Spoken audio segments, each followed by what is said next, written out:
আব্বু আমার কি হয়েছে? আম্মু কথা বলছে না কেন? আম্মু আম্মু কিরে, তোকে আমি কি বলে গেছিলাম সকালবেলা? যাইনি। যাসনি কেন তুই? আর কতবার যাবো, আর কত এনে দেবো? তোমাকে তো বলেছি যে আমার বাপ গরিব, বারবার দিতে পারবে, একবার তো দিছে। তারপরে কত আইনা দিন, এত আর যেতে পারবো? আমার বাপের আর অত টাকা পয়সা নাই, আমি যেতে পারবো না। খুব মুখে মুখে তর্ক করা শিখে দিস তুই। তোকে আমি বললু যে আমি একটা গাড়ি কিনবো, তুই 50,000 টাকা দিলিস বিয়ের সময়, আরো 1 লাখ টাকা এখন আমার লাগবে। দুনিয়ার মানুষের টাকা পয়সা এনে দিচ্ছে, স্বামী ক্লিয়ার দিয়ে কেউ মোটরসাইকেল কিনছে, কেউ অমুক কিনছে, কেউ তুমুক কিনছে, আর আমি এই ইনকামের পথ করবো, তোকে আমি বলছি যে সেটা এনে দিতে পারবি না।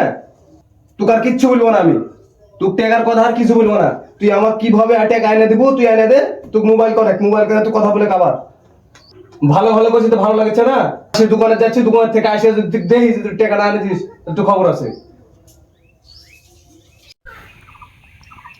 হ্যালো আব্বা, কেমন আছেন? আমিও ভালো আছি। হ্যাঁ, আবারও ফোন করেছি, হচ্ছে তোমার জামাই তো টাকার কথা বলছে আবার। কিসের টাকা আবার? বিয়ের সময় 1.5 লাখ টাকা যৌতুক দিতে চাইছো, 50,000 টাকা দেওয়া আছে, আরো 1 লাখ টাকা ওই এখন দাবি করে। ও নাকি গাড়ি কিনবে, তাই 50,000, এখনো 1 লাখ টাকা চাই। হ্যাঁ হ্যাঁ, আগে তো 50,000 দেওয়া আছে, ওইটা বাদে এখনো 1 লাখ টাকা চাই। ও নাকি গাড়ি কিনবে। ও সবসময় এসে আমার উপরে হচ্ছে অত্যাচারী করছে টাকার জন্যে। তো টাকার ব্যবস্থা করো, আজকের দিনের মধ্যে টাকার ব্যবস্থা করে 1 লাখ টাকা পাঠিয়ে দাও। কেন পারবেন না? না, টাকা দিতে হবে। টাকা যদি না দিতে পারেন তাহলে আমার কথা ভুলে যাও। আর মনে করবেন যে হচ্ছে তোমার বিটি মরে গেছে, আমি আর সহ্য করতে পারছি না। আচ্ছা ঠিক আছে, আমি তোমার বাড়িতে যাব না, কোথাও যাব না, আমার ব্যবস্থা আমি করছি এখন।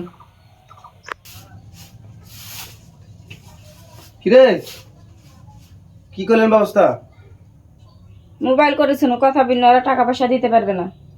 টাকা পয়সা দিতে পারবে না মানে? আমি গাড়ির দাম দর ঠিক করে থুয়ে আনো। আর টাকা পয়সার ব্যবস্থা না হতে তুমি গাড়ির দাম ঠিক করে দিয়ে আসবেন কেন? বলে টাকা ব্যবস্থা না হইতে গাড়ির দাম ঠিক করে আসবেন কেন? কেন তো আমার পাউনি টাকা ওটা দিবে না?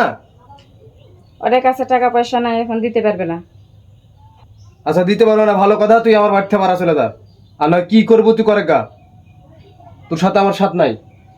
আমি চলে যাচ্ছি, আসে যখন তুই দেখতে না পাই আমার চোখের সামনে, চেহারা দেখছে এসে।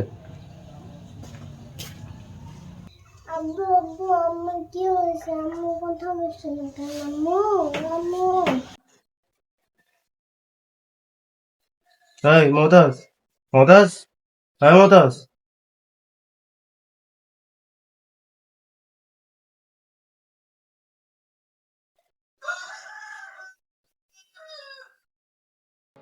আমার মতো যৌতুকের টাকার জন্য আপনারা কেউ কখনোই নিজের পরিবার, নিজের সংসারকে ধ্বংস করে দেবেন না। এরকম হাজারো পরিবার আছে যৌতুকের টাকার জন্য নিজের সংসারটাকে তছনছ করে দেয়, ফুলের মতো জীবন কেড়ে নেয়। তো আমার ভিডিওটা যদি ভালো লাগে অবশ্যই লাইক, কমেন্ট, শেয়ার করে দিবেন, আর আমার পাশে থাকবেন যেন নতুন নতুন ভিডিও আপনাদের মাঝে দিতে পারি। ভালো থাকবেন।